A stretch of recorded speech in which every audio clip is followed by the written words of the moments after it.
toi.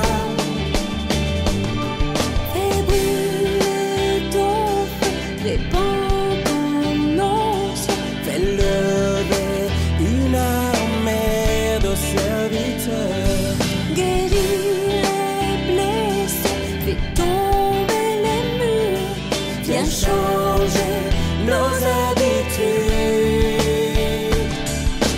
Bénis ton Église, Seigneur, elle a tant besoin de toi, tant besoin de toi.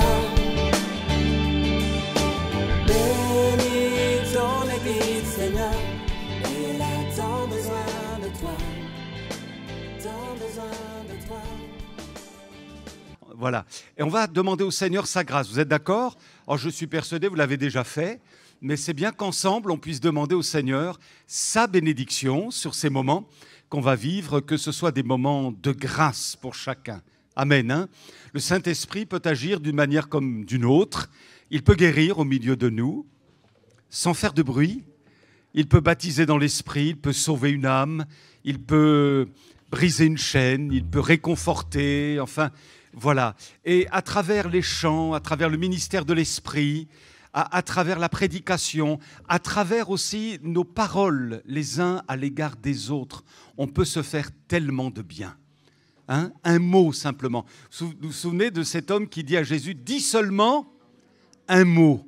Et un mot peut faire la différence. Amen. Hein? Tiens bon, je prie pour toi, on est avec toi, on t'aime. Vous voyez, des mots qu'on dépose dans les cœurs et ça fait la différence. Alléluia. Voilà, on demande au Seigneur sa grâce. Hein, et si quelques voix peuvent aussi s'élever courtement, et on demande que le Seigneur nous visite les uns les autres. Alléluia. Merci Seigneur, parce que tu as voulu ces moments, Seigneur, et nous les vivrons dimanche après dimanche jusqu'à ce que tu reviennes. Et nous voulons vivre dans la grâce, vivre ta présence, vivre l'authenticité de l'Église, rassemblée pour te célébrer. Alors ce que nous te demandons, c'est qu'on te soit agréable, c'est que notre culte soit un culte qui t'est rendu en esprit, en vérité, que tu puisses l'approuver, alléluia, que tu puisses dire du bien de notre culte. Seigneur, nous voulons vraiment élever ton nom, parce que c'est toi qui es au centre de notre adoration. Loué soit l'Éternel, alléluia, que tout ce qui respire loue l'Éternel. À toi la louange, l'honneur et la gloire. Amen. Amen, alléluia, merci Seigneur.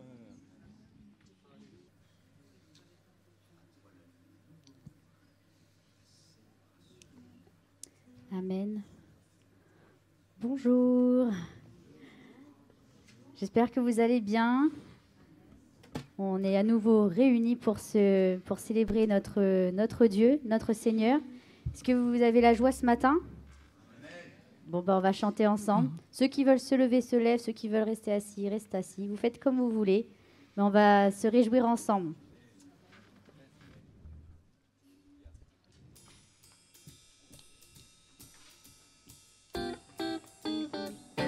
À nouveau réunis.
ténèbres et les dangers qui m'entourent. Je lève la voix pour accueillir ton amour.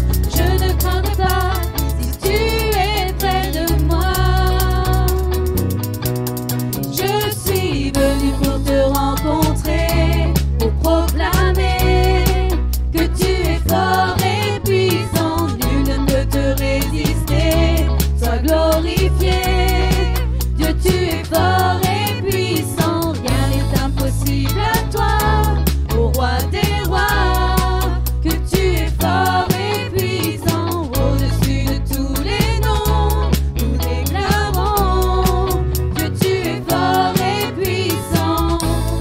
Oh, oh, oh, oh, oh. Dieu, tu es fort et puissant. Oh, oh, oh, oh, oh.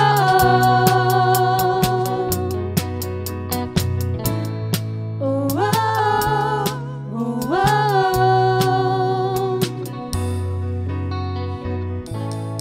Oh, oh, oh, oh.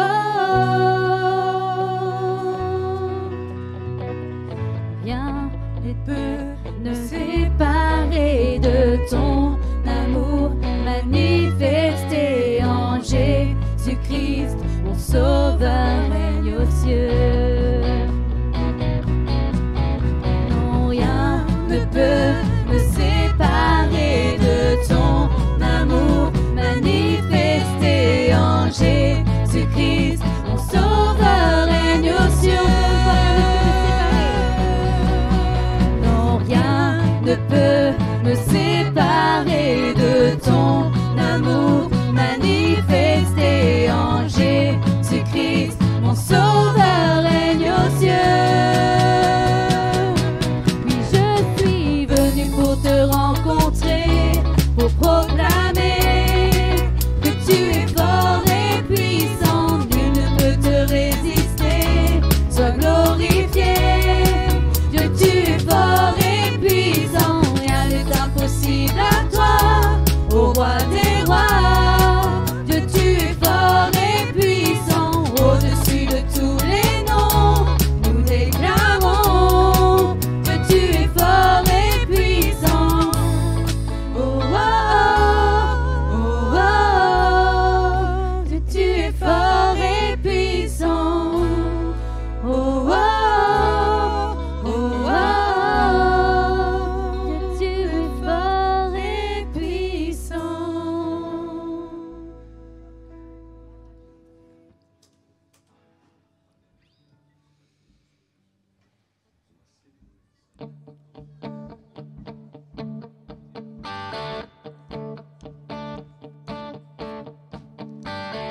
Jésus, que ton règne vienne, ta volonté soit faite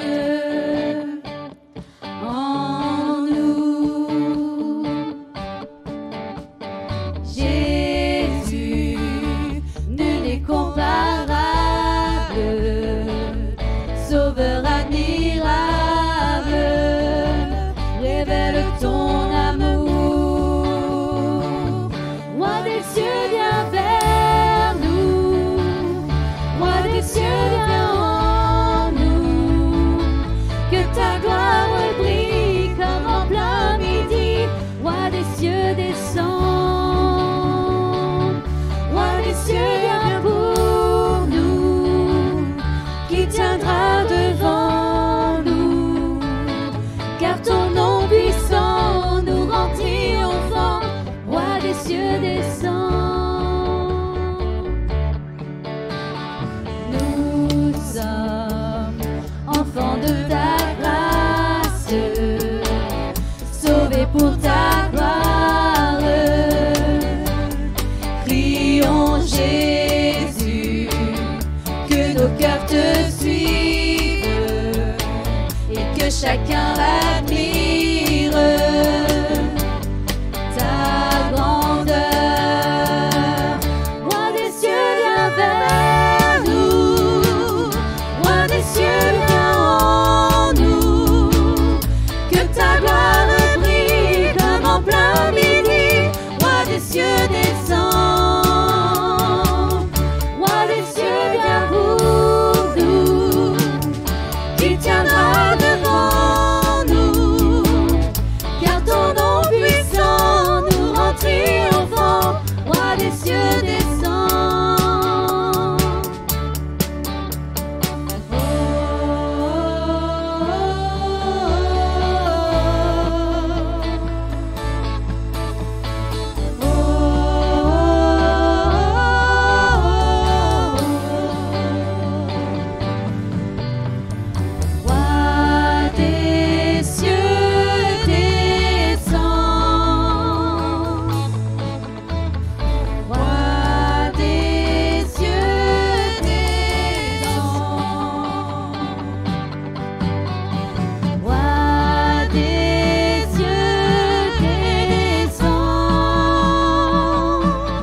gloire brille comme en plein midi. Roi des cieux descend,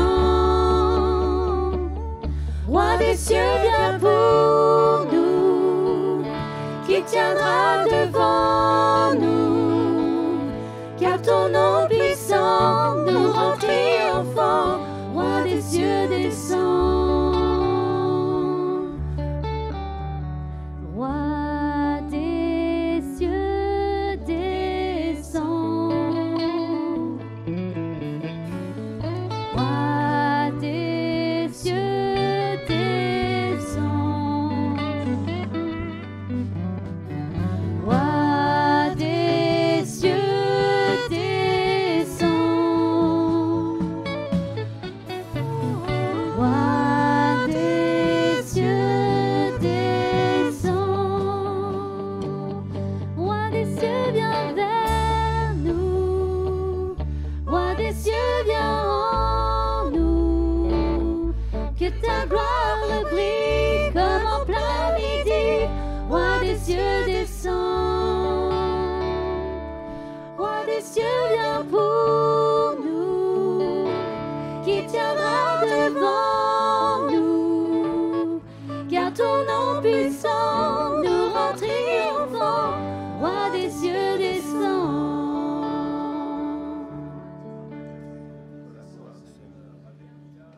Amen, gloire à toi, Seigneur.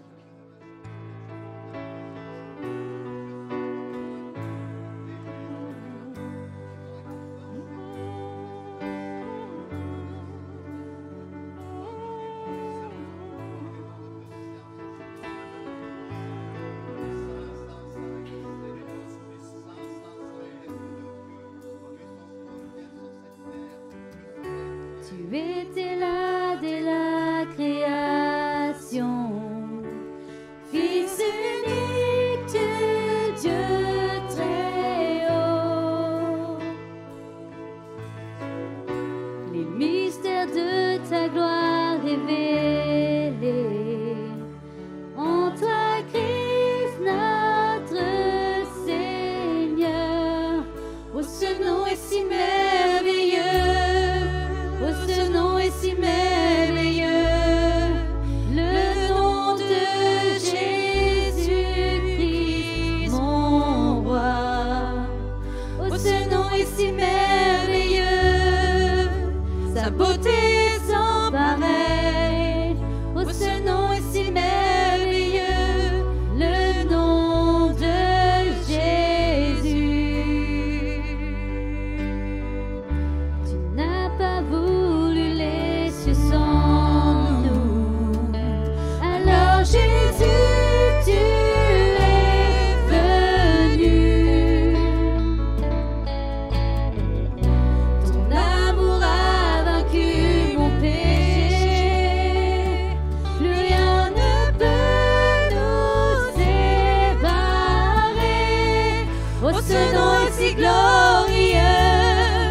Oh, ce nom est si glorieux, le nom de Jésus-Christ, mon roi. Oh, ce nom est si glorieux, sa beauté sans pareil. Oh, ce nom est si glorieux, le nom de Jésus. Oh, ce nom est si glorieux, le nom de Jésus.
puissance est sans pareil. Oh, ce nom est victorieux, le nom de Jésus. Oh, ce nom est victorieux, le nom de Jésus. Oh, ce nom est victorieux, le nom de Jésus.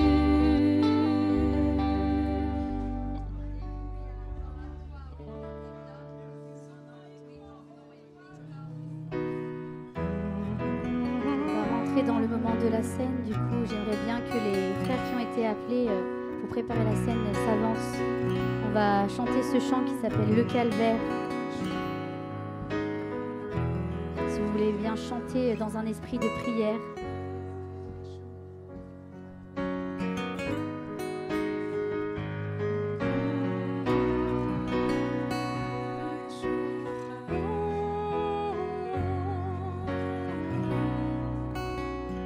Le Sauveur du monde a porté la croix, le poids de ma dette, le prix payé, mon salut parfait, lui livre à jamais.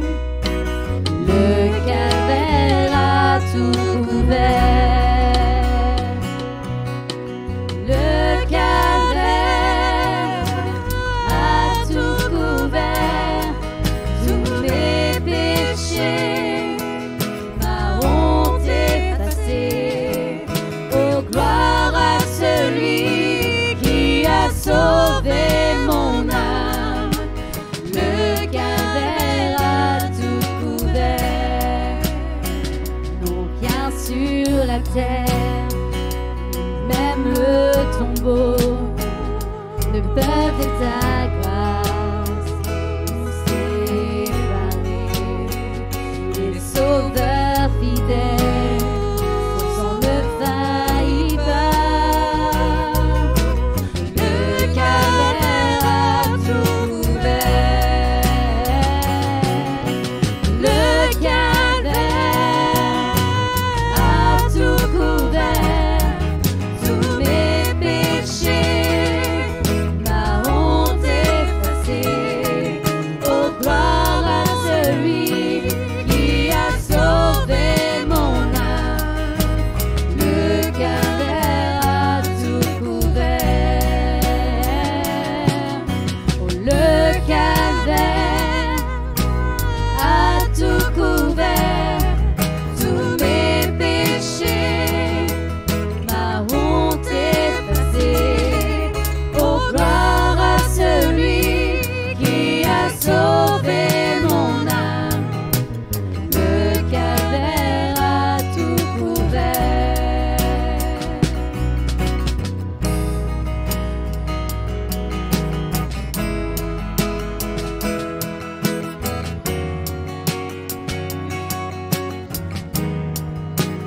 L'autre que Jésus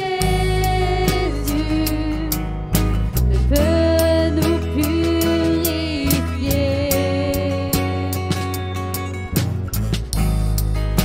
Nous voici libérés. Le calvaire a tout couvert. Le calvaire a tout couvert, tous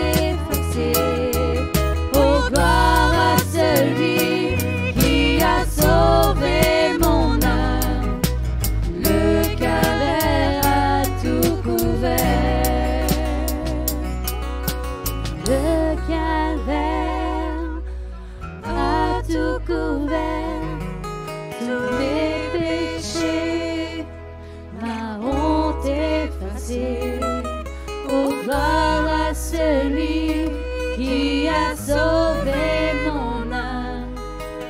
Le calvaire a tout couvert. Oh, gloire à celui qui a sauvé mon âme. Le calvaire a tout couvert. Vous êtes là? Gloire à Dieu. Amen. Voilà, de ce côté-là, je n'ai pas entendu. Gloire à Dieu. On est vivant, rendu vivant par la grâce de Dieu en Jésus-Christ. Et c'est toujours pour nous une joie de pouvoir chanter, célébrer, glorifier le Seigneur. Alors, nous sommes sur cette thématique, c'est quoi l'Église pour toi? C'est quoi l'Église pour toi? Et nous avons, la dernière fois que j'avais abordé ce sujet, dimanche dernier, nous nous sommes basés sur un texte absolument remarquable qui est comme une révélation apportée par l'apôtre Jean à son Église et aux nations. Tite, chapitre 2, verset 14, on va le lire ensemble. Jésus-Christ s'est donné lui-même pour nous afin de nous racheter de toute iniquité et de se faire un peuple qui lui appartienne, purifié par lui, zélé pour les bonnes œuvres. Et ce que nous avions souligné, c'est ceci, c'est que le sacrifice du Christ n'avait pas pour but de sauver des individus seulement, mais aussi de se faire un peuple qui lui appartienne. Nous aurions pu être sauvés, rester dans notre coin, vivre notre salut un peu d'une manière égoïste finalement, ou plutôt d'une manière isolée. Mais ce n'est pas du tout le projet de Dieu. Dieu nous a sauvés et on est heureux d'avoir eu cette révélation du sacrifice de Jésus, sa résurrection. On a été pardonnés, lavés de nos péchés, réconciliés avec Dieu par l'œuvre de la croix au moyen de notre foi. Gloire à Dieu. Mais ce que nous avons aussi réalisé les uns et les autres, c'est que désormais, à partir du moment où notre nom est écrit dans le livre de vie, on appartient aussi au peuple de Dieu. Et le peuple de Dieu devient notre famille, avec des frères, avec des sœurs, quel que soit l'endroit où nous nous trouvons, que nous soyons en Chine, que nous soyons au Groenland, que nous soyons en Australie, en Bretagne, en Normandie, partout. Il y a l'œuvre de Dieu qui existe. Et il y aura toujours une église capable de nous accueillir, de nous bénir, de nous édifier, alléluia, de favoriser notre croissance spirituelle. On a besoin de la maison de Dieu. Alors, nous avons tenté une définition de ce qu'est l'église. J'aimerais vous la relire. J'ai pris quelques notes comme cela. C'est quoi l'église? L'église, c'est le peuple de Dieu, ou l'assemblée de Dieu, composée de tous ceux qui ont librement et consciemment reçu dans leur vie Jésus par la foi comme leur sauveur personnel.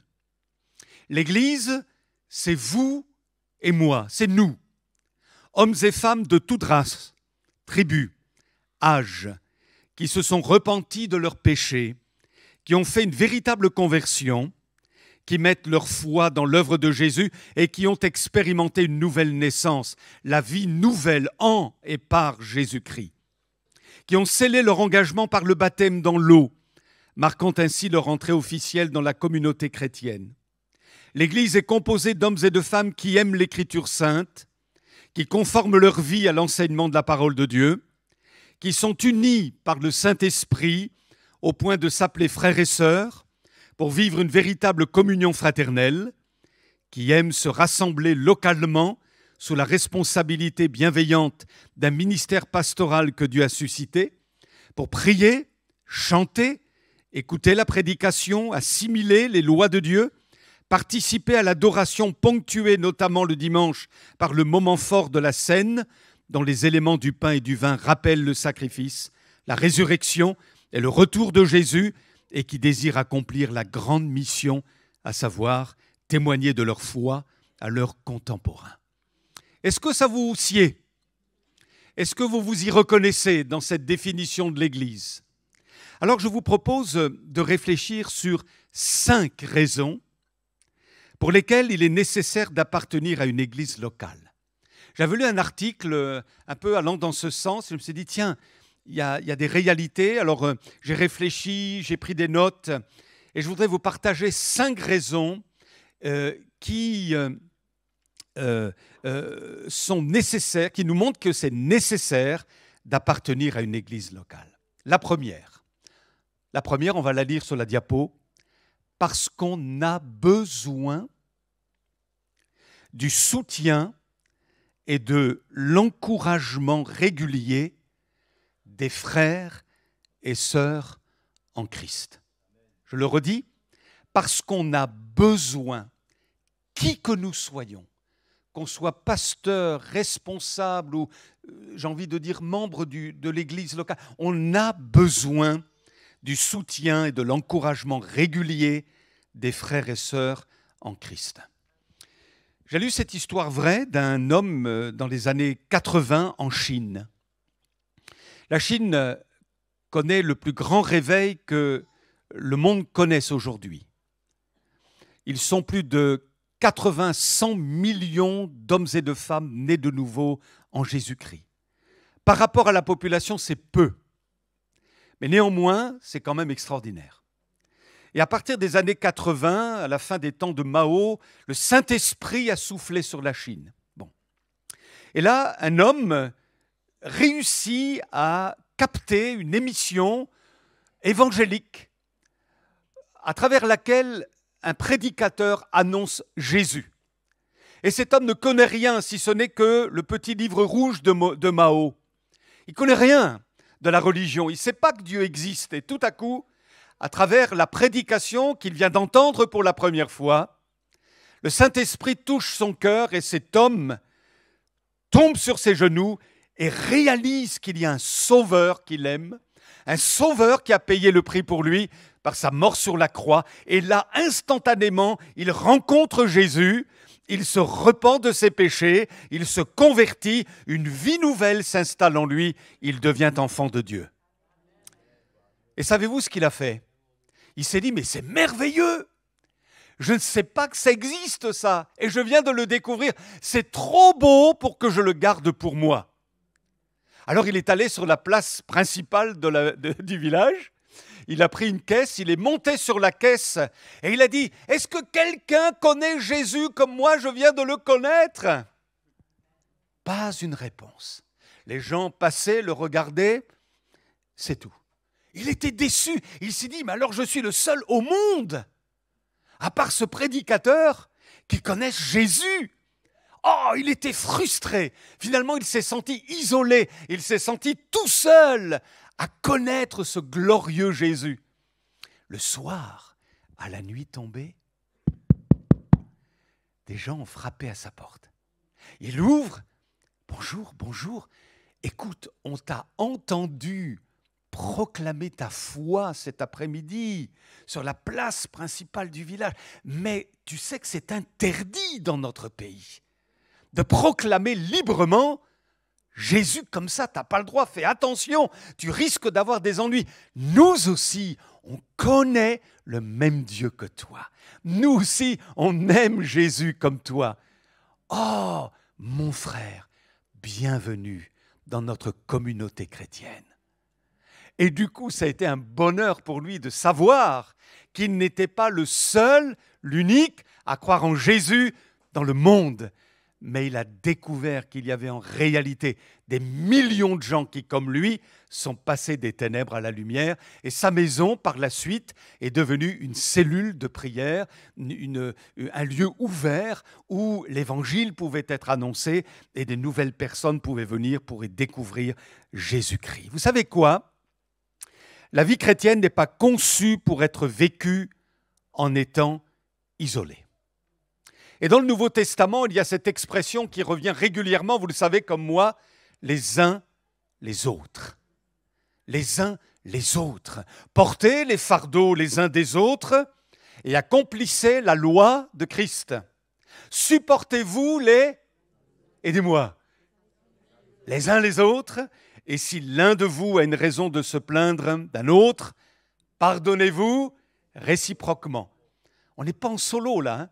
Il y a les uns, il y a les autres. C'est le projet de Dieu. C'est comme ça que le Seigneur a imaginé les choses. Encouragez-vous, aidez-moi, les uns les autres. Édifiez-vous mutuellement, soyez par amour serviteurs les uns des autres, etc., etc. Et toutes ces exhortations ont été écrites dans le cadre des églises locales. L'enseignement a été donné spécifiquement à des églises locales. La vie chrétienne en solo est un style de christianisme aujourd'hui qui peut sembler attrayant pour certains, mais elle ne correspond pas du tout au modèle biblique. Et je vais te dire une chose, l'Église, non, plutôt comme ça, je vais la dire comme ça, tu as besoin de l'Église comme l'Église a besoin de toi. Tu as besoin de l'Église comme l'Église a besoin de toi. C'est le projet de Dieu.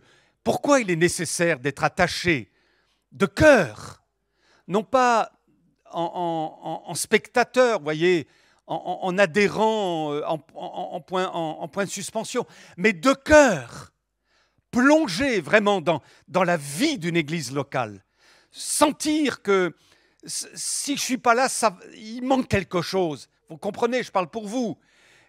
Voilà, de cœur avec son église. Pourquoi ? Parce qu'on a besoin des autres, tout comme les autres ont besoin de nous. Deuxième vérité, pourquoi avons-nous besoin d'une église locale ? Parce que la diversité des personnes fréquentant l'église façonne notre mentalité. Je le redis encore, parce que la diversité des personnes fréquentant l'église façonne notre mentalité. En général, dans la société dans laquelle nous vivons, et je pense que ça a toujours été à peu près comme ça, la plupart du temps, les gens fréquentent ce qui leur ressemble. Tu as les mêmes idées que moi, on est amis, tu as le même style que moi, on peut se comprendre, alors tu me ressembles, on s'entendra bien, il n'y a pas de souci.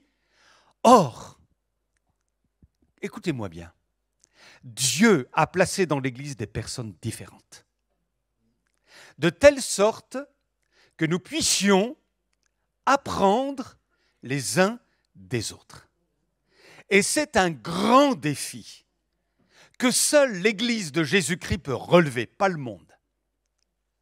Maintenant, c'est plus facile d'avoir une Église de blancs. Vous comprenez ce que je veux dire ? C'est plus facile d'avoir une Église de noirs. C'est peut-être plus facile d'avoir une Église d'intellectuels, ou une Église de pauvres, ou une Église de jeunes, que des jeunes, ou alors une Église que de vieux. Vous comprenez ?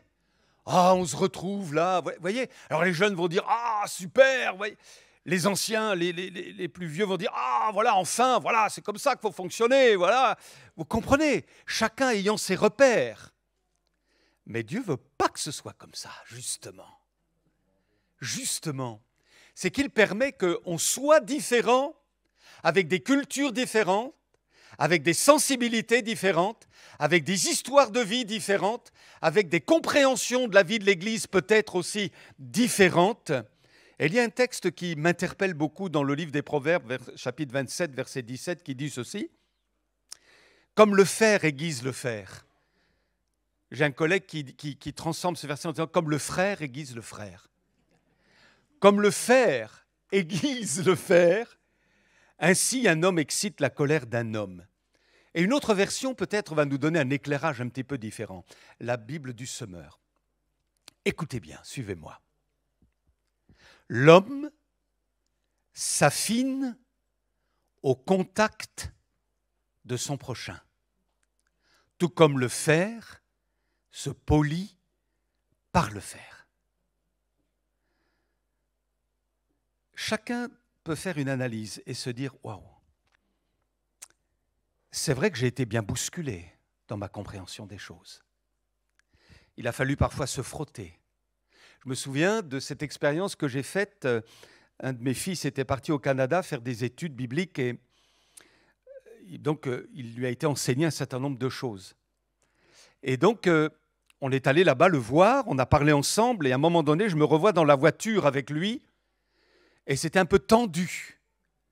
Parce que lui me disait, tu vois, papa, dans l'église, comme ça doit être comme ça, il faut fonctionner comme ça. Et c'était un peu étranger pour moi, je ne comprenais pas. Je me disais, mais ça bouscule tout ce que j'ai reçu, moi. Toutes mes conceptions, tout mon acquis, finalement. Ça me bousculait. Et moi, le papa, je n'acceptais pas que le fiston, finalement, me bouscule comme ça. Alors, c'était tendu. Je me revois, je me contrôlais. Je me disais, Daniel, calme-toi, quoi. Mais c'était tendu. Et en moi-même, je me disais, mais le pauvre, il est plein d'idées, plein de rêves et tout, mais ce n'est pas ça, la réalité. Et en fin de compte, les années ont passé. Le Saint-Esprit m'a travaillé, m'a labouré, et j'ai compris quelque part qu'il n'avait pas forcément tort. Lui n'avait pas tort, et moi, j'avais peut-être aussi raison, vous comprenez? Mais c'était complémentaire, en fait. Et quelque part, faire contre faire, on s'est aiguisé dans notre compréhension des choses. Si finalement, moi, j'étais resté avec mes atouts, ma compréhension personnelle, j'ai raison. C'est comme ça, point, c'est tout. Ça a toujours été comme ça, de génération en génération, etc., etc. Je n'aurais pas été bousculé, buriné, façonné, mais comme j'ai été confronté avec une autre approche des choses, ça m'a bousculé. Où on se fige, où on s'ouvre. On essaie de comprendre qu'on a aussi peut-être, et sans doute, besoin d'apprendre de l'autre. Et c'est ça l'Église.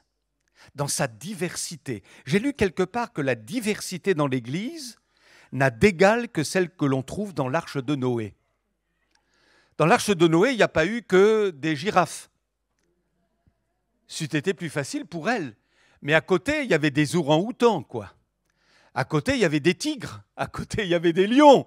À côté, il y avait des souris pour les éléphants. Vous voyez, s'il n'y avait eu que des éléphants, ils se seraient bien entendus entre eux. Qu'est-ce que vous en pensez ? Mais il n'y avait pas que ça, quoi. Et il y avait une grande diversité. Et dans l'Église, on peut faire le parallèle. Il y a les lièvres qui sont déjà, qui ont une longueur d'avance sur les autres. Dans l'Église, il y a les escargots. Doucement, frère. Il n'y a pas le feu au lac. Doucement, bouscule pas. Ouais. Il y a les éléphants. Ils font pas mal de dégâts et le pire, c'est qu'ils ne s'en rendent pas compte, quoi. Dans l'Église, il y a le lama qui vous regarde avec la plus parfaite indifférence. Il y a la girafe qui voit tout, quoi, finalement, tout ce qui se passe. Il y a le rhinocéros, attention, on n'aime pas trop s'approcher de lui. Il y a la gazelle qui est dynamique, qui est pleine de fraîcheur, qui fait des bons spirituels. Dans l'Église, il y a le chameau, vous ne savez pas trop ce qu'il pense, quoi. Vous voyez ? Et il y a l'élan ou l'aigle, qui ont de la prestance spirituelle, qui ont pris déjà leur envol, qui connaissent les lois du royaume, qui sont pleins de maturité, pleins de pertinence, d'intelligence spirituelle, remplis de l'onction de Dieu. Eh bien, mes amis, Dieu nous a placés dans son arche. Qu'on le veuille ou pas, c'est comme ça. Que ça nous plaise ou pas, c'est comme ça. Dieu nous a placés dans son arche qui est son Église. Et je me dis, bien souvent, en tant que frère dans la foi, mais aussi en tant que pasteur depuis des années, je me dis, mais comment ça tient tout ça ? Comment ça tient, quoi ? Je me dis, mais waouh ! Il y a de l'explosif au milieu de nous, là. Parce qu'on est différents, on n'a pas forcément la même façon de vivre les choses, de voir les choses. On a nos sensibilités, je l'ai dit tout à l'heure, différentes, mais comment ça tient ? L'arche, ça a tenu. Parce que Dieu l'a tenu. Et finalement, si ça tient dans le monde de Dieu, dans le monde de l'Église, quelle que soit sa dénomination, sa sensibilité et tout ce que vous voulez, c'est parce que le Saint-Esprit est là. Et c'est là qu'a lieu le miracle, et ça réjouit le cœur de Dieu, le plan de Dieu. Je me souviens, toujours j'ai cette image-là en tête, de cet intellectuel, un professeur d'université en histoire. Il avait une chaire de contemporaine, histoire contemporaine. C'est vraiment un monsieur, quoi, vous voyez. Et à côté de lui, dans l'église, une petite gitane. Toute petite, vous voyez. Et alors, au moment de l'adoration exprimée, vous voyez, alors l'intellectuel, on va dire, véritablement né nouveau d'ailleurs, très simplement, disait, voilà, Seigneur, nous t'adorons, tu es bon, Seigneur. Tu voyez, bon. Et puis, il y avait la petite gitane à côté, Seigneur, mon Dieu, oh mon Dieu, Seigneur. Vous voyez, ça n'avait rien à voir. Deux mondes qui semblent être éloignés l'un de l'autre, mais c'était un frère et une sœur dans la foi qui s'aimaient. Pas de mépris de la part du grand intellectuel et pas de crainte de la part de la petite gitane vis-à-vis de ce grand monsieur. C'était des frères et sœurs en Christ. Point. Point. Alléluia. Alors ça, c'est merveilleux. Et c'est le miracle de l'Église. C'est ça, le miracle de l'Église. Ce que le monde ne peut pas finalement accomplir en la matière, l'Église, elle, doit le vivre. Merci Seigneur pour la diversité. Ce n'est pas une tare, la diversité, c'est un atout. Nos différences peuvent devenir un atout. Gloire à Dieu. Troisième vérité, pourquoi est-ce nécessaire d'être attaché à une église locale? Parce que servir Dieu tout seul, en solitaire, limite notre action et ne correspond pas à la stratégie de Dieu. Vous avez des gens qui s'improvisent prophètes, évangélistes, tout ce que vous voulez. Ils ne dépendent ni de Dieu ni de l'Église. Voilà. Alors, bon, on peut penser ce qu'on veut, mais la Bible nous dit que l'Église est un corps.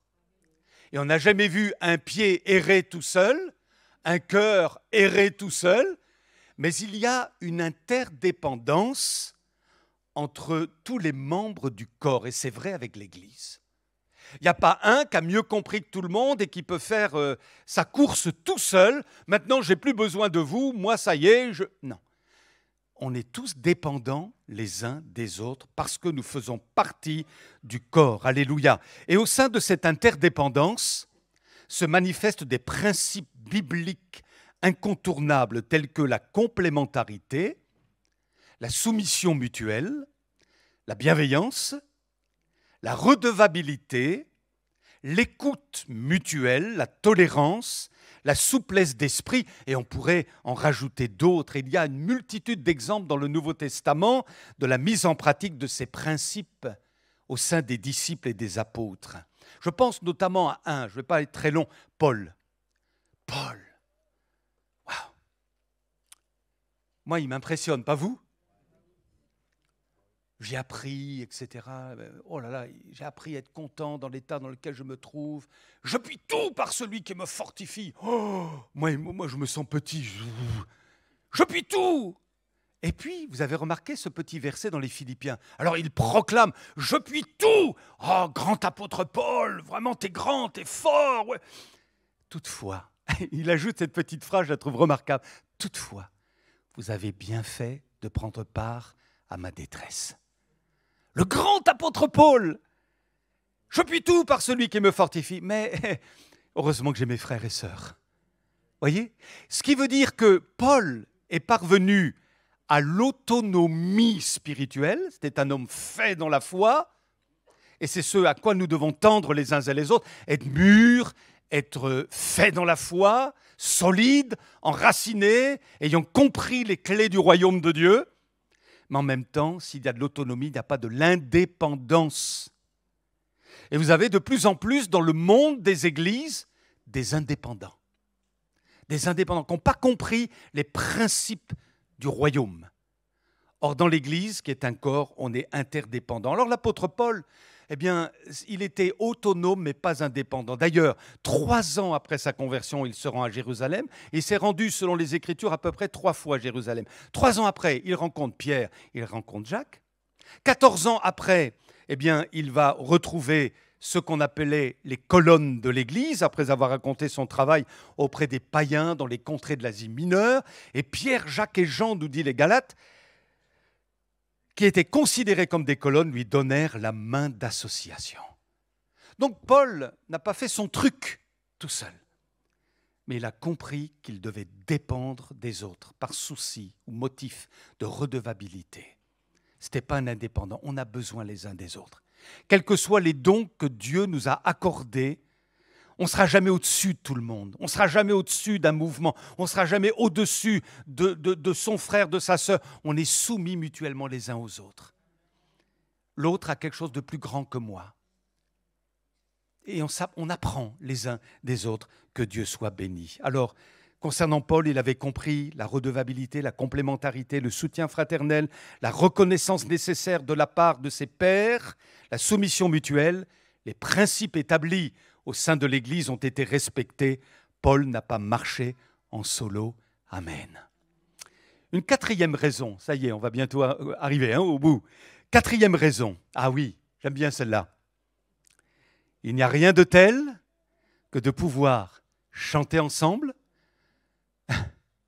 vivre la scène ensemble et de vivre les baptêmes dans la communion les uns des autres. Est-ce que vous êtes d'accord? Vous me suivez? Vous êtes d'accord avec moi? C'est beau, comment vous avez ressenti ce matin? C'est beau de chanter ensemble. C'est beau, hein? Bon, je me souviens d'un frère, j'étais tout nouveau converti, j'avais un frère à côté duquel je m'asseyais volontiers. Et le problème, c'est qu'il n'avait pas été doté d'une belle voix. Ça, c'est une chose. Mais il chantait comme une casserole, quoi. Ce qui fait qu'il avait reçu un don particulier, celui de faire dérailler l'Église à un moment donné. Et je ne savais plus, moi, sur quelle note j'étais, la tonalité. Enfin, j'étais complètement perdu. Mais il chantait tout son cœur. Bon, maintenant, quand c'est le cas, je me permets de vous le dire, chantez pas trop fort, quoi. Soyez conscients de votre don amoindri et respectez les autres. Alléluia. Amen. On est d'accord? On est d'accord, voilà. Voilà, c'est une saine intelligence aussi, hein, vous comprenez? Psaume 95, versets 1 et 2. Venez, crions notre joie en l'honneur de l'Éternel. Louons le Seigneur. Acclamons notre rocher, car il est notre sauveur. Présentons-nous devant lui avec des prières de reconnaissance. Acclamons-le en musique. Chanter ensemble symbolise notre unité. Chanter ensemble exprime nos sentiments à Dieu. Mais voyez-vous, on ne chante pas seulement pour glorifier Dieu. Avez-vous songé à ça? Nous chantons pour nous encourager mutuellement. Puisque la Bible dit dans Colossiens 3,16, « Instruisez-vous, avertissez-vous les uns les autres en toute sagesse. » Mais comment? Par des psaumes, des hymnes, des cantiques spirituels chantés pour le Seigneur de tout votre cœur sous l'inspiration de la grâce. Amen. Chantez ensemble, gloire à Dieu. Ça fait du bien, amen. Hein, quand on entend les voix là qui s'élèvent, béni soit Dieu, ça fait du bien.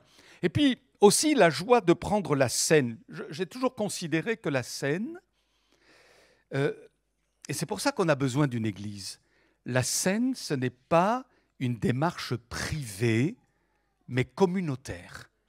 Sauf force de cas majeure, on est d'accord, on est en persécution, on est malade, enfin voilà. On peut, moi je pense, je prendrais facilement la scène avec mon épouse si on pouvait plus se réunir, là, vous voyez, et on le ferait devant le Seigneur. Je pense que le Seigneur ne nous tiendrait pas gré de ça, ne serait pas fâché. Mais puisqu'on peut être dans l'église avec nos frères et sœurs, la scène, on ne va pas la prendre tout seul à la maison. On est d'accord? Parce qu'il y a une dimension communautaire à la scène. Même si on n'est que 2, 3, 4. L'église existe si on est 2, 3, 4.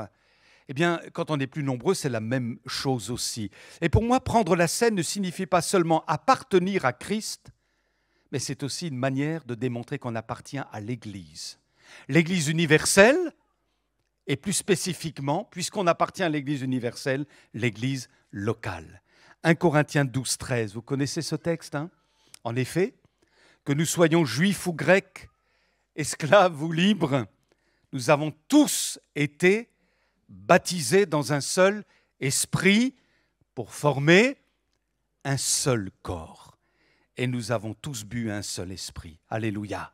Et puis, troisième point, la joie de participer, de voir des nouveaux convertis prendre le baptême. Et ça aussi, il y a une dimension communautaire. Bon, vous allez me dire, oui, mais il y a eu Philippe avec l'Éthiopien. Ben oui, ça peut exister, dans des situations particulières. Mais le principe demeure, c'est que ça doit se passer néanmoins dans le cadre de l'Église locale. Vous êtes d'accord avec moi? Il y a de cela quelques années, je m'apprêtais à quitter une église pour aller dans une autre et on rend visite, Patricia et moi, à une chère sœur qu'on aimait bien. Et puis, son mari, selon ce que nous, on savait, n'était pas encore converti ni baptisé, quoi. Et puis, dans la conversation, à un moment donné, cette chrétienne me dit, Daniel, mon mari est nouvellement baptisé. Alors, j'étais son pasteur, enfin, j'étais censé être son pasteur. Et puis, elle fréquentait l'assemblée locale. Alors, je dis, attends, il y a un truc que je ne comprends pas, là. J'aurais voulu être là, me réjouir avec toi, quoi. Enfin, je ne comprends pas. Oui, écoute, on a fait appel à un pasteur à Paris. Et puis, il est venu chez nous. Et puis, on est allé dans la salle d'eau, quoi. Et puis, il est entré dans la baignoire. Et puis, il l'a baptisé. Voilà. Alors, le gars, il sort avec une cigarette. Ouais. J'avais du mal à lui dire « Bonjour, mon frère ». Je n'avais pas été témoin finalement de son expérience. Il ne me l'avait pas raconté. Ça n'avait pas été scellé par l'Église. Il n'y avait pas comme une forme d'approbation de la communauté, si vous voulez. C'était une affaire privée. Ils ont fonctionné en solo. C'est pour vous dire et attirer votre attention sur le fait que c'est une mode aujourd'hui. Et j'étais surpris de voir cette sœur qui fréquentait l'Assemblée, qui avait compris quand même les principes essentiels, avoir vécu une telle chose. Je dis, mais pourquoi tu as fait ça comme ça? Enfin bref, on ne s'est pas compris. À tel point même que, ma femme me le rappelait ce matin, elle a appelé sa maman qui fréquentait l'église, en disant « Oh, je crois que Daniel et Patricia vont pas bien ». Je me suis dit « Mais c'est pas nous qui n'allons pas bien ». Vous voyez, elle inversait tout, quoi. Mais c'est curieux parfois, vous voyez.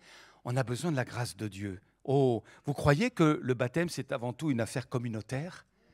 Amen, hein? Et c'est la joie de Dieu. Alors chantez ensemble, gloire à Dieu. Prendre la scène ensemble, gloire à Dieu. Et pouvoir aussi vivre des moments de baptême ensemble, gloire à Dieu. Et je conclus. Amen. 5e point, ah oui. On aurait pu prolonger, hein, mais quand même, ça, je voulais quand même le mettre. Parce que j'en suis convaincu, quoi.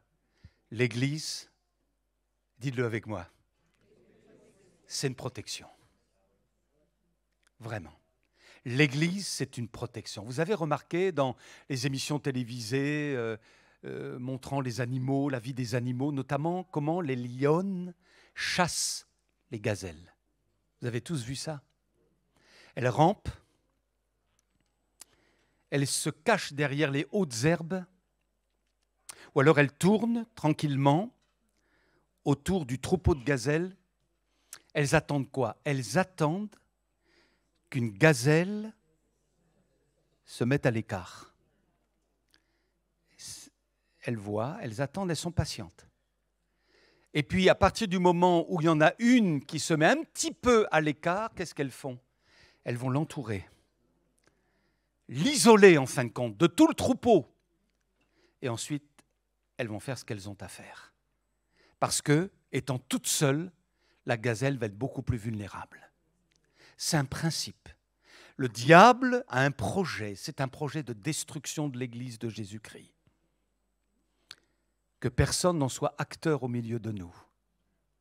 C'est le projet du diable.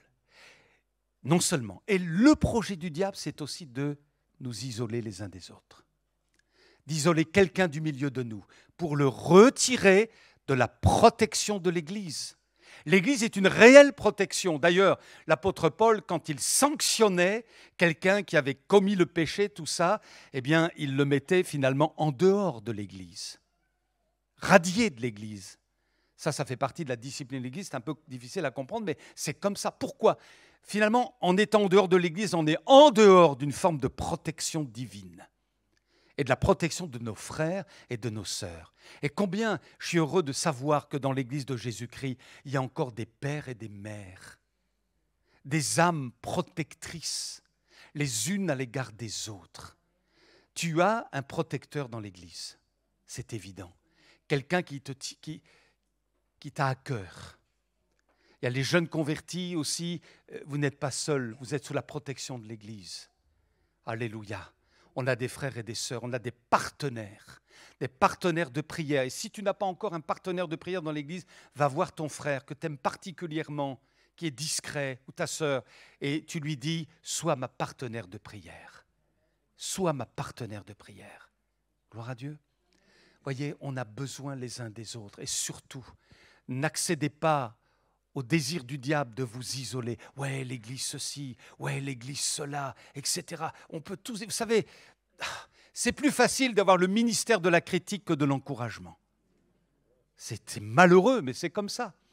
Or, selon les lois du royaume, on veut relever le défi et dire, moi, qu'est-ce que je peux faire pour que ce soit mieux finalement, pour communiquer un bon état d'esprit, la bonne vision, alléluia, dans la maison de Dieu. Seigneur, je ne veux pas m'isoler, pas du tout, alléluia. Oh, je vous dirai ça une autre fois, j'avais noté quelque chose. On va simplement conclure par ce verset d'Hébreux 10, 24 à 25, qui a été mal compris parfois. Veillons les uns sur les autres pour nous inciter à l'amour. Il y a de belles œuvres. Et il est ajouté, n'abandonnons pas notre assemblée comme certains en ont l'habitude, mais encourageons-nous mutuellement, faites cela, d'autant plus que vous voyez s'approcher le jour. Alors, le principe de ce texte n'est pas de dire « tu n'as pas le droit de quitter ton église locale ». Ce n'est pas du tout ça que l'auteur aux Hébreux a voulu dire. Et parfois, on a un peu forcé le texte. Et des gens, par exemple, sont venus me voir en disant « Mais Daniel, voilà, nous, on a eu notre assemblée maintenant, notre temps, nous pensons, est fini ici, etc. etc. » Et j'aurais pu leur dire « La Bible dit !» Vous comprenez? La Bible dit « N'abandonne pas ton assemblée !» Ce n'est pas du tout ça, le texte, en réalité, dans son sens profond. Ce n'est pas ça. C'est l'idée du rassemblement. N'abandonnez pas le principe du rassemblement. C'est ça l'idée principale de ce texte. Alors frères et sœurs, je pense qu'on est tous d'accord. Et on se laisse interpeller, les musiciens vont venir, alléluia. On va prier ensemble. On va vraiment demander au Seigneur sa grâce, une onction particulière. Sur la vie, alors je veux le dire maintenant avec vous, de notre Église. Vous êtes d'accord que je le dise? C'est mon Église aussi, Elbeuf, hein? De notre Église. Vraiment, on a besoin de la grâce de Dieu. On ne marche pas en solo, on ne marche pas indépendamment les uns des autres. Merci Seigneur pour la diversité, tout ce que j'ai dit ce matin. Voilà, Seigneur, aide-nous à aimer ta maison. À aimer ta maison, malgré ses quelques défaillances, ses quelques défauts, mais elle a aussi ses qualités. Une église, c'est comme une personne, hein, en général. Elle a une identité particulière. Eh bien, il faut l'accepter, il faut l'aimer, il faut cheminer. Et que Dieu nous donne d'avoir cette personnalité dans le cadre de l'église qui plaise, qui sied au Seigneur de plus en plus. Amen. On se recueille ensemble. Est-ce qu'on peut même se lever, si je ne veux pas vous bousculer, vous déranger, pour ceux qui peuvent. Et puis, ensemble, on élève la voix. Je voudrais entendre vos voix comme un torrent, vous voyez, un torrent de grâce vers le ciel, alléluia. Et on veut bénir notre assemblée. Et on veut lui dire merci parce que notre assemblée a été protectrice pour nous. Merci pour les ministères que tu as déposés. Merci pour ceci, pour cela, pour le frère un tel, la sœur un tel. Merci pour toutes les fois où j'ai été aidé, exhorté, édifié. Merci pour toutes les fois où on a prié pour moi. Oui, j'ai besoin de l'Église. Oui, je suis redevable par rapport à mon Église. Oui, je ne veux pas négliger la maison de Dieu, la famille à laquelle Dieu m'a rattaché. Oui, j'aime l'Église. Et si quelqu'un au milieu de nous est peut-être en perte de vitesse au niveau de la vie de l'Église locale, oh, que le Saint-Esprit te touche ce matin. Alléluia, qu'il renouvelle ta vision par rapport à la maison de Dieu. On a besoin de toi. Même si toi, tu crois que tu es négligeable, sans intérêt, eh bien, détrompe-toi, on a besoin de toi. Tout comme toi, tu as besoin de ton Église. Alléluia. Merci Seigneur. Oh, élevons la voix, frères et sœurs. Alléluia. On bénit ton nom, Seigneur. On acclame le roi des rois. Merci pour ta maison. Merci pour ton Église. Merci pour le Saint-Esprit qui agit au milieu de nous. Merci pour les guérisons. Alléluia. Seigneur, on est fiers de notre Église. On est fiers d'appartenir à une Église locale, avec les devoirs, avec les droits qui s'y rattachent. Gloire à Dieu! Alléluia! Oh, que le Saint-Esprit donne vie à la maison de Dieu. Alléluia! Nous adorons le Seigneur. Nous proclamons qu'il est au milieu de nous. Gloire, gloire à Jésus pour ses projets divins. Alléluia! Pour le mystère de l'Église, pour la gloire qui est là placée dans sa maison. Nous te bénissons, Seigneur. Envoie un courant de fraîcheur, renouvelle l'onction, alléluia, et fortifie la communion fraternelle au milieu de nous, notre Sauveur. À toi la gloire, la louange et l'honneur au siècle des siècles. Amen, alléluia. Que ton règne vienne, ta volonté soit faite en nous. Jésus, nul n'est comparable, Sauveur admirable, révèle ton amour. Roi des cieux, viens vers nous. Roi des cieux, viens en nous. Que ta gloire brille comme en plein midi. Roi des cieux, descends. Roi des cieux, viens pour nous. Qui tiendra devant nous? Car ton nom puissant nous rend triomphants. Roi des cieux, descends.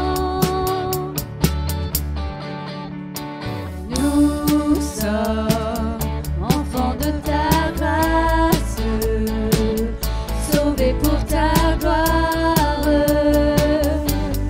Prions Jésus, que nos cœurs te suivent et que chacun admire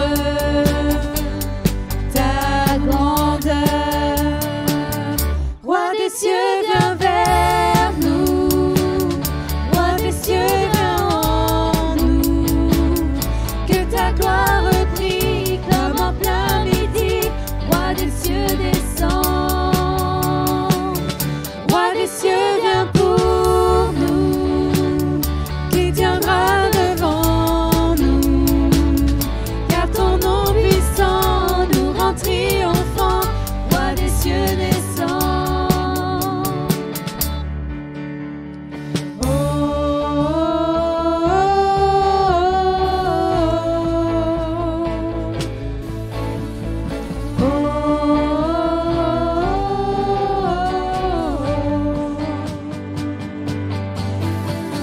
Roi des cieux, descends. Roi des cieux, descends. Roi des cieux, descends. Roi des cieux, descends. Roi des cieux, viens vers nous. Roi des cieux, viens en nous. Que ta gloire brille comme en plein midi. Roi des cieux, descends. Roi des cieux, viens pour nous. Qui tiendra devant nous?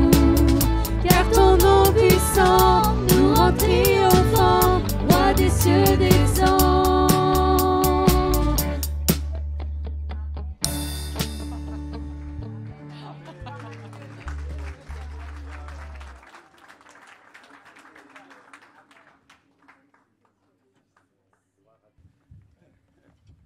Amen, alléluia.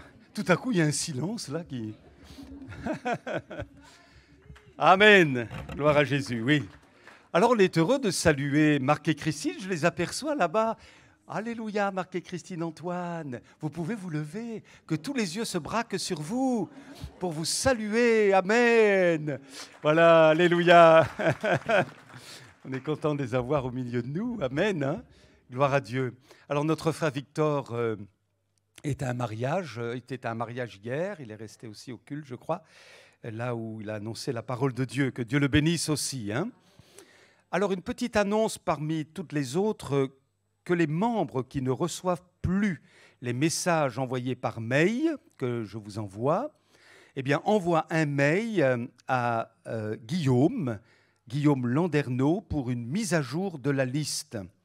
Alors l'adresse est très simple, l'adresse mail de Guillaume, c'est Landerneau. C'est une ville de Bretagne, vous le savez. Hein. Landerneau, Landerneau, Guillaume, tout est attaché en minuscule. landerneauguillaume@gmail.com. On s'en souviendra, hein. landerneauguillaume@gmail.com. Voilà. Alors, quelques annonces maintenant. On en a même pas mal, je crois. Mais je dis quelques pour ne pas vous faire peur. Alors oui, notre frère, vous le savez, Gérard Doury est parti dans la gloire éternelle. La cérémonie aura lieu lundi matin à 10h.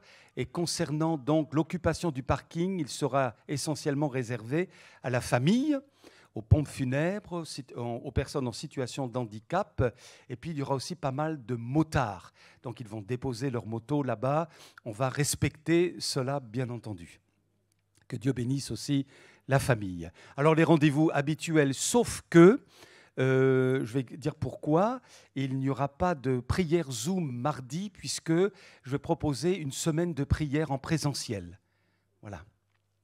Ensuite, alors le lundi 12, demain, donc autre point à noter dans la semaine, il y a une pastorale. Priez pour nous, pauvres pasteurs. Voilà, on aura besoin. Si c'est possible de revenir en arrière. Merci. Voilà. Après, donc la semaine de prière du 13 au 16, donc à partir de mardi jusqu'à vendredi, de 19h à 20h, avec le thème « Bénis mon Église ». C'est la rentrée. On veut demander la grâce de Dieu pour la reprise de toutes les activités. Reprise du GIB dimanche, reprise réunion de jeunesse aussi, groupe de jeunesse avec un repas en commun dimanche prochain, plus activités et jeux. Alors tous les jeunes, hein, rendez-vous dimanche avec votre casse-croûte. Voilà, garderie. Alors il manque 4 personnes en vue d'un tour une fois tous les 2 mois, si j'ai bien compris. Je regarde Nathalie. Donc vous contactez Nathalie. Tu peux te lever. On compte sur vous, les mamans ou les papas, pour que vous puissiez aller voir Nathalie et dire « Ok, je vais m'inscrire ». Plus vous serez, moins il y aura, moins vous passerez, quoi. Et ça va soulager tout le monde, finalement. Alors, ensuite, chorale, eh ben oui, elle est annulée. Je suis désolé, Lydia. Voilà, annulée ce mercredi à cause de la réunion de prière. Ensuite, voilà, présentation de la signification de la scène par un pasteur ou un chantre tous les 3e dimanches du mois. Alors, pourquoi ? On va essayer comme ça. Parce que, à mon sens, ça peut paraître un peu rituel, si vous voulez, si on présente la scène tous les dimanches, quoi. Et donc, je propose qu'on le fasse au moins une fois par mois pour bien poser les choses, notamment pour les nouvelles personnes, parce que pour chacun d'entre nous, on est tous au clair. Hein, donc, c'est les mêmes propos qui sont tenus à peu près. La scène, on n'a rien à inventer. Le corps de Christ, le sang de l'agneau, etc. Bon. Mais par rapport aux nouvelles personnes, on va poser la chose une fois par mois. Vous êtes d'accord ? On va essayer comme ça. Hein. Alors, vous pouvez d'ores et déjà aussi effectuer vos commandes calendrier. Vous le savez, Trésor quotidien, Enfance calendrier, vous voyez Astrid. Alors, une annonce de Hélène. Les frères du voyage cherchent une personne qui leur apprendrait à lire. Niveau CP. Non, s'il vous plaît. Voilà. Donc, pour entrer à l'école biblique, il leur faut savoir lire. C'est mon père, donc dit Hélène, hein, qui le faisait jusque-là. Il arrête, il est prêt à donner sa méthode. On peut le contacter au numéro suivant. Donc, si vous avez l'aptitude, la capacité d'envisager ce service, c'est vraiment un service important, eh bien, vous allez voir Hélène, qui peut aussi vous aiguiller vers son papa. Alors, les troncs sont à votre disposition en lien au culte, à l'entrée côté parking et à la sortie côté principal. Il y a aussi des enveloppes bleues qui sont à notre disposition pour l'aide alimentaire qui connaît des besoins importants. Ensuite, Alors, vidéo des cultes, je vous l'ai dit, donc pour éviter les inconvénients de l'enregistrement direct, un travail de présentation est envisagé, ce qui impose que chaque culte soit rediffusé le dimanche suivant à 10h. On n'arrête pas la vidéo, mais c'est simplement différé d'une semaine à l'autre pour que le montage puisse être fait. Alors, un petit rappel concernant la rencontre de femmes à Clermont-Ferrand, les 22... Alors, c'est marqué ou c'est pas marqué? Voilà, c'est ça, 22-23 octobre. Vous allez voir Hélène, il reste peut-être 2 places. Peut-être 2 places, voilà. Alors, concernant le pasteur, mon téléphone... Alors oui, je pense que c'est important que je vous le dise quand même, parce que c'est bon que la Bible dit de prendre au moins une journée de repos. Voilà, bon, donc le dimanche, moi, je ne peux pas. Donc, on prendra le lundi.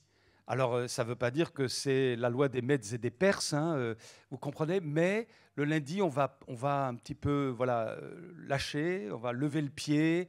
Voilà, donc sachez-le. Et puis, merci de continuer à nous dire votre nom et prénom. Voilà, ne vous lassez pas, persévérez. Voilà, c'est une manière d'apprendre la persévérance. Et en plus, voilà, moi j'ai besoin, parce que j'ai tas de noms en tête, mais vous verrez quand vous aurez mon âge, ça part, ça revient, je ne sais plus quoi. Donc, ce n'est pas évident d'assimiler. Alors, on voudrait le faire rapidement, mais venez vers nous. Voilà, je m'appelle, comme j'ai dit l'autre jour, Julien Gréco, je ne sais pas quoi. Vous n'hésitez pas à venir me voir, et puis voilà. Amen. Et mon épouse aussi. On continue. Voilà. Alors, une vidéo courte durée concernant la journée des associations. Et ensuite, on va regagner la maison. Alléluia. Soyez bénis. Merci à nos chantres. Amen. Merci à nos musiciens, à la partie technique.